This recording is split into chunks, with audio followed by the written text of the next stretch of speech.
வாரத்துக்கு ஒரு முறை இந்த வல்லாரக்கீரை தோசையை நம்ம செஞ்சு கொடுக்கலாம் குழந்தைங்களுக்கு. அந்த வல்லாரக்கீரை தோசையை எப்படி செய்யுதுன்னு நம்ம பார்க்கலாம் வாங்க.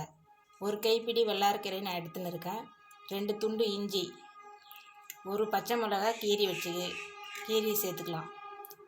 இதை நம்ம எப்படி செய்யுதுன்னு பார்க்கலாம் வாங்க.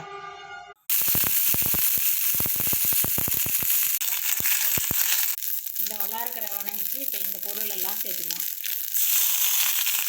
பிறகு நம்ம மிக்ஸி ஜாரில் போட்டு கிரைண்ட் பண்ணி எடுத்துக்கலாம். நான் 3 கரண்டி மாவு எடுத்திருக்கேன். இப்போ அரைச்ச விழுதை இதில் 1/4 ஸ்பூன் சால்ட் சேர்த்து இப்படி நம்ம நல்லா மிக்ஸ் பண்ணிக்கலாம். தவா வச்சு தோசையை ஊற்றிக்கலாம்.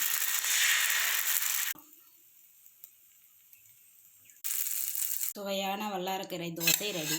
நீங்களும் குழந்தைங்களுக்கு செஞ்சு கொடுங்க. செஞ்சு கொடுத்தா விரும்பி சாப்பிடுவாங்க. நீங்களும் செஞ்சு